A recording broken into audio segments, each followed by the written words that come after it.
চলল সে তার হাত দেখাতে। ফিরে এলো শুকনো সরু, ঠকাঠক কাঁপছে দাঁতে। শুধালে সে কয় না কথা, আকাশেতে রয় সে চেয়ে। মাঝে মাঝে শিউরে ওঠে, পরে জল চোখ খুবে। শুনে লোকে দৌড়ে এলো, ছুটে এলেন বদ্যি মশাই। সবাই বলে, কাঁদছো কেন, কি হয়েছে নন্দ গোসাই?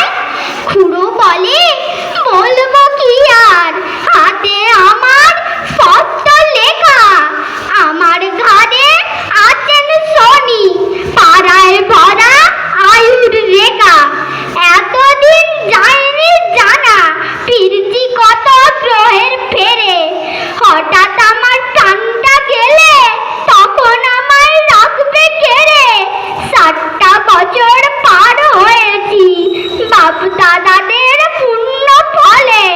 ওরে তোদের নন্দকুড়ো এবার বুঝি পটল তোলে। কবে কি যে ঘটবে বিপদ, কিছু হয় যায় না বলা। এই বলে সে উঠল কেঁদে, ছেড়ে ভীষণ উচ্চ গলা। দেখে এলাম আজ সকালে, গিয়ে ওদের পাড়ার মুখ। বুড়ো আছে, নেই কো হাসি, হাতে তার নেই কো হুকুম। নমস্কার।